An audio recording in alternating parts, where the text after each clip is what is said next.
देख लेते हैं हमारे class 8 history chapter education and British rule का फर्स्ट टॉपिक, जो कि है education in India and the pre colonial times. नाम से ये पता चल रहा है कि इस टॉपिक में हम इंडिया के एजुकेशन सिस्टम के बारे में पढ़ने वाले हैं। कब के एजुकेशन सिस्टम के बारे में? कॉलोनियल पीरियड से पहले के एजुकेशन सिस्टम के बारे में, यानी ब्रिटिशर्स के एजुकेशन सिस्टम लागू होने से पहले जो एजुकेशन सिस्टम था उसके बारे में। तो पहली बात मैं एक चीज तुम्हें बता दूं तो ये है कि उस टाइम पर जो एजुकेशन थी वो बस बॉयज तक लिमिटेड थी, वो गर्ल्स को एजुकेशन नहीं दी जाती थी। और अगर गर्ल्स को एजुकेशन दी भी जाती थी तो बहुत कम को, और वो भी उनको जो बड़े बड़े फैमिली से आती थी, जो बहुत रिच फैमिली से आती थी, जैसे कि रॉयल फैमिली, राजा की बेटी हो गई, तो उन लोगों को एजुकेशन मिलती थी। और वो भी वो ऐसे जैसे बॉयज पाठशालाज में जाते थे, मदरसाज में जाते थे, ऐसे नहीं मिलती थी उनको। घर पे एज ए ट्यूशन पढ़ाने के लिए ट्यूशन टीचर्स उनके लिए घर पे जाते थे। तो अब हम अपने इस टॉपिक को शुरू करते हैं। तो सबसे पहली बात, जो एजुकेशन इंस्टीट्यूशंस थे, जितने भी एजुकेशन इंस्टीट्यूशंस थे, वो या तो वेल्दी पीपल, धनी लोग सेटअप करते थे, स्टैब्लिश करते थे, या तो लोकल कम्युनिटी की हेल्प से वो स्टैब्लिश होता था, और नहीं तो जो टीचर्स थे यानी कि गुरुज हो गए, मौलवीज हो गए, वो अपने से स्टैब्लिश करते थे। अब ये सारी चीजें तो चल रही थी। अब एक और चीज समझ लो, 1830s के टाइम पे, यहाँ पे मैं 1830 नहीं बोल रही हूँ, स्पेसिफिक एक ईयर नहीं बोल रही हूँ, 1830s। तो 1830s के टाइम पर विलियम एडम्स नाम के एक स्कॉटिश मिशनरी थे, और इनको ये रिस्पॉन्सिबिलिटी दी गई ब्रिटिश गवर्नमेंट की तरफ से कि आप जाइए और जितना भी इंडिया का जो एजुकेशन सिस्टम है उसको अच्छे से एनालाइज कीजिए, उसको अच्छे से ऑब्जर्व कीजिए, और फिर हमें आके बताइए कि वो कैसा है। तो जब विलियम एडम्स ने हमारे इंडिजीनियस एजुकेशन सिस्टम को, इंडिया के एजुकेशन सिस्टम को ऑब्जर्व किया, तो उन्होंने कुछ चीजें देखी। उन्होंने बंगाल एंड बिहार, इन दो स्टेट्स, सिर्फ इन दो स्टेट्स, पूरे इंडिया की मैं बात नहीं कर रही हूँ, बस इन दो स्टेट्स के डिस्ट्रिक्ट्स में जाके देखा, तो उन्होंने पाया कि भाई बस दो स्टेट्स में, अब यहाँ पे बस दो स्टेट्स की बात हो रही है, पूरे इंडिया की बात नहीं हो रही है, बस दो स्टेट्स में ओवर 1 लाख से भी ज्यादा पाठशाला थे। सोचो उस टाइम पे हमारे इंडिया का एजुकेशन सिस्टम क्या रहा होगा कि 1 लाख से ज्यादा पाठशाला थे, एजुकेशन इंस्टीट्यूशंस थे। एंड ये बड़े बड़े इंस्टीट्यूशंस नहीं थे, ये छोटे छोटे इंस्टीट्यूशंस थे, बट तब भी इन छोटे छोटे इंस्टीट्यूशंस में ही बहुत ज्यादा स्टूडेंट्स रहते थे, लार्ज नंबर ऑफ स्टूडेंट्स थे। नेक्स्ट चीज, एक और चीज मैं बता दूं तो, जो फीस है, अभी हमारे स्कूल्स में क्या होता है, फिक्स फीस लगा दी गई है कि हाँ सबको इतनी फीस देनी है।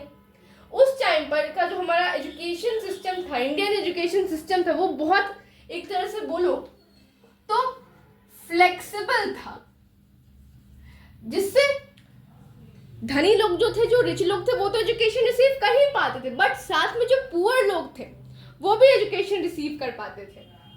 तो जो फीस थी वो एक पर्टिकुलर स्टूडेंट से कितनी फीस लेनी है सॉरी, वो उनके पेरेंट्स की इनकम पे डिपेंडेंट होती थी। अगर मानो कोई पुअर बच्चा है, कोई गरीब बच्चा है, तो उसके पेरेंट्स की जो इनकम है वो भी कम होगी, तो उसको जो फीस है वो रिच बच्चे से कम पे करनी होगी। तो इस वजह से क्या होता था, जो पुअर बच्चे थे, जो गरीब बच्चे थे, उनको भी वो भी एजुकेशन रिसीव कर सकते थे। और हार्वेस्टिंग सीजन्स के टाइम पर, यानी उस टाइम पर जब वो फसल काटनी होती है, अब उस टाइम पर तो जो पीजेंट्स के बच्चे हैं, जो किसान के बच्चे हैं, वो तो अपने पेरेंट्स के साथ जाके खेत में अब वो हेल्प करवाएंगे उनकी हार्वेस्टिंग में। तो हार्वेस्टिंग सीजन्स के टाइम पर अक्सर जो क्लासेस होती थी वो बंद होती थी, वो नहीं होती थी, क्योंकि भाई पीजेंट्स के भी बच्चे पढ़ते हैं, वो तो भाई आ ही नहीं सकते हैं। और जब वो आएंगे नहीं, एजुकेशन वो ले ही नहीं पाएंगे, तो उस टाइम पे बंद होती थी। वो भी अपना आराम से जाके अपने पेरेंट्स की हेल्प करते थे। अब जो क्लासेस थी, अभी हमारे स्कूल्स में क्या होता है, बड़ी बड़ी बिल्डिंग्स होती हैं, हम जाते हैं क्लासरूम में बैठते हैं, हमें हमारे टीचर्स हमें पढ़ाते हैं। बट उस टाइम पर जो एजुकेशन थी वो, उसके लिए उस टाइम पे पढ़ाने के लिए बड़ी बड़ी बिल्डिंग्स नहीं होती थी। उस टाइम पे जो टीचर्स थे वो पेड़ के नीचे यानी अंडर ट्रीज, या फिर विलेज के कॉर्नर्स में, विलेज के किनारे पर वो एजुकेशन देते थे, एजुकेशन प्रोवाइड करते थे, अपने स्टूडेंट्स को पढ़ाते थे। और हमारे यहाँ क्या होता है, इंग्लिश में हमें पढ़ाया जाता है, जो भी पढ़ाया जाता है, हमें जितनी भी नॉलेज दी जाती है इंग्लिश में दी जाती है। बट उस टाइम पर जो नॉलेज थी वो वर्नाक्युलर लैंग्वेजेस में दी जाती थी। और वर्नाक्युलर लैंग्वेजेस का मतलब हो गया लोकल लैंग्वेजेस, जैसे बंगाल में अगर कोई पढ़ा रहा है तो बंगाली में दे दिए, अगर राजस्थान पढ़ा रहा है तो राजस्थानी भाषा में दे दिया जो भी नॉलेज है, तो वैसे होता था। और हमारे टीचर्स क्या करते हैं, ब्लैक बोर्ड्स का यूज करते हैं। उस टाइम पर ब्लैक बोर्ड्स का यूज नहीं होता था। और सबसे खुशी की बात, जिसको तुम सुन के बड़े खुश होगे और सोचोगे काश ये हमारे स्कूल में भी हो, तो अभी हमारे स्कूल्स में एनुअल एग्जाम्स होते हैं। उस टाइम पर भाई एनुअल एग्जाम्स नहीं होते थे, जो कि अगर हमारे स्कूल में भी लागू हो जाए ये चीज़ तो तुम बड़े खुश हो जाओगे तुम लोग। वैसे सारे बच्चे खुश हो जाएंगे, मैं भी खुश हो जाऊंगी। टाइम टेबल नहीं होता था, कोई स्पेसिफिक टाइम टेबल नहीं था कि हाँ इतने बजे स्कूल आना है, इतने बजे छुट्टी होगी, ऐसा कुछ नहीं था। जो बच्चे थे वो टीचर्स के घर जाके भी पढ़ते थे। बहुत सारे बच्चे टीचर्स, जो उनके गुरुज थे, उनके टीचर्स के घर जाके पढ़ते थे। और जितनी भी नॉलेज थी, हमारे टीचर्स बहुत बार होता है लिखते विखते नहीं थे वो लोग, वो ओरली ही वर्नाक्युलर लैंग्वेजेस में, लोकल लैंग्वेजेस में वो नॉलेज प्रोवाइड करते थे अपने स्टूडेंट्स को, उस टाइम के टीचर्स।